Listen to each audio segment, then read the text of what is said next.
Hazel and I are going to do our second podcast of the day. First one was me unshaven, unslept, and I really went all fan on that one. But I didn't do what I usually like to do, is add evidence to the things that I'm saying.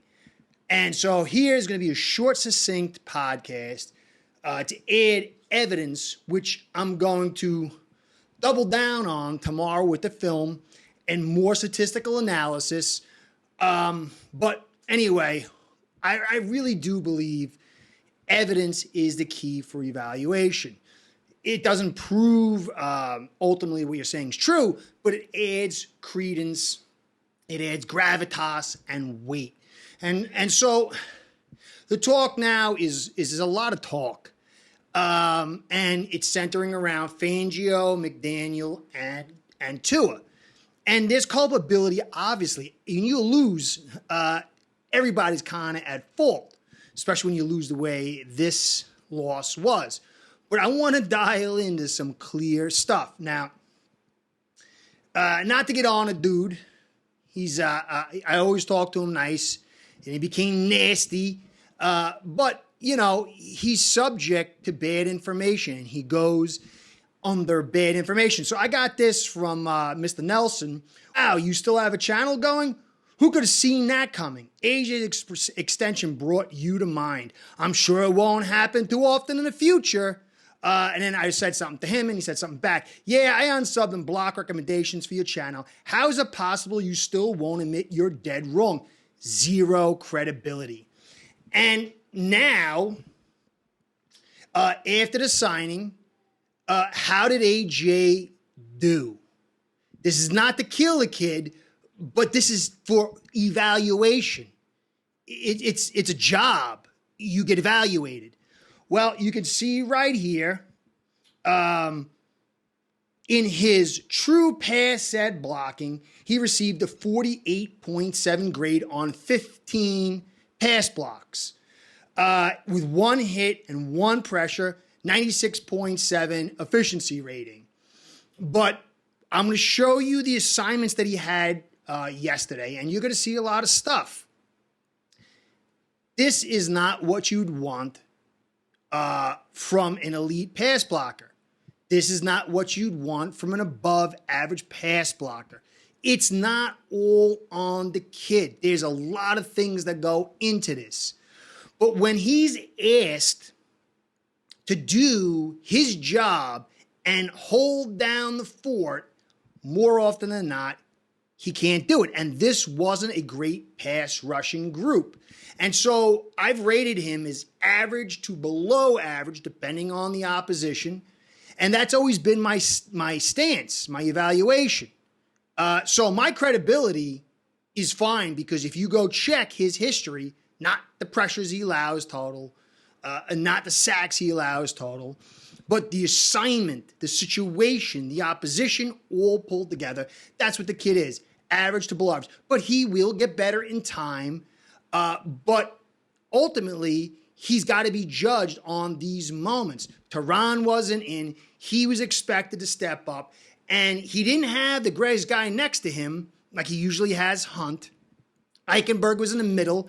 You could see Eichenberg, he had 23.9 pass blocking grade, 93.3 efficiency grade with 2 hurries and 2 pressures. And Jones was even worse.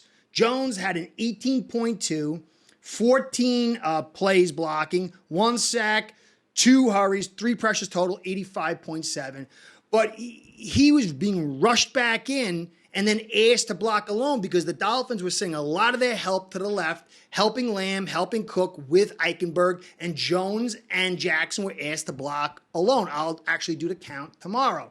So I get stuff like Nelson, his comments, but I've held my ground and try to show why I said the last couple of weeks, screens have gone up, play actions have gone up, numbers of blockers have gone up. And why? And I would talk to a person like Nelson, who doesn't understand the game. He just listens to a bunch of people, and a bunch of people have been telling him Jackson is the greatest thing since sliced bread, and our offensive line is the greatest thing since sliced bread. But if I would pose that question to him, it wouldn't ring a bell, because he doesn't understand the game. And I'm not saying I have all the answers, but we have to understand complex. Pass blocking is very complex. And so how often have you seen efficiency grades posted, number of blocks and sacks and pressures posted on Eichenberg and Jackson, but we don't see them this week. Now, we've got to let these kids get the rest of the season to get their full grading. But I'm telling you now, especially with Connor out to block alone and to help left and right, you're going to see more of this. And the hopium crowd that says Jackson is this and he's that and, whatever, and Eichenberg's this or that, they're going to be very, very silent. Now, this does not mean we're doomed, but it does mean that they're going to have to mitigate the play of certain players by doing more of the same stuff. Screens, adding more blockers per play, running more play actions, and then dial down what we're able to do or we want to do that you saw at the beginning of the season. So I just wanted to put that out there. I'll show you the film to back it up because, a 48.7 is PFF's personal grade. You do have the pressures in their efficiency rating. Most of us saw the film and kind of understand, but I'll dial it in real tight tomorrow. Okay, and I'm going to show you that the time to throw, how it went up, 0.17 seconds, and we ended up the day with 19 pressures, 5 sacks on 28 pass plays. It was 33, but 5 were screens, so you minus that to 28. So out of 28 pass plays, there were 19 pressures and 5 sacks, and Titans only blitzed twice. So I did a rough guess, the rough thing. Our blockers per pass was 6, just slightly over 6. Titans was 4. We had 2 extra blockers per pass play, and we gave up 19 pressures and 5 sacks. Somebody wet the bed. And you can't say any quarterback could thrive in that framework. Did Tua miss a chain deep? Yes. Did Tua have this problem and miss this play? But he also made plays. He didn't miss that snap. That snap was short. But you got a guy who's never played center before, and he was thrust into the role in a season that's an all-in season. Who made that decision? And so what they're going to do is the people who don't know anything about football, or very little, at least in the protection department, they're going to talk about Tua, McDaniel, Fangio, and they're not going to get to the red flags that we saw through the season on this protection group or the designer of this offensive line. Now, it's not finished. Let's finish the season before we start handing out evaluations. We might beat the Jets. We might go 4-0 the next 4 games. It's going to be tough. It could be very tough, but it's not like we can't do it. It's just going to take adjustments, mitigating the mistakes, making clutch plays, and altering some things to be more conservative and win in a different way. But we can do it. We got 3 home games and 1 away game. All right, and we play the Bills at home, which is critical. The road game against the Ravens is going to be very tough, but we play Jets at home. 2, you can get 2 here and get 11 wins, which means you make the playoffs, and then you get those last 2 games. So it's not written in stone anything here, but it's a lot harder without Connor. And Chris Greer chuckled about people concerned about the depth of this offensive line. Remember that quote. I'm going to break it out the video and use it until either he's proven right or he's proven wrong. This depth is terrible. You cannot ask a quarterback and an OC to operate with this offensive line. The offensive line makes the NFL world go around. I've been saying it over and over again. And beginning of the season, people, you're wrong, you don't know. Well, now we're back full circle. Does it mean we stop here? I don't know. Hunt can get back in. Tehran can get back in. We can make some adjustments and still get where we need to go. But clearly, it's not as grandiose as was portrayed to be. early on. We got to figure a different way out, and we can do that. Now, Fangio's defense in the last 2 minutes is getting a lot of heat.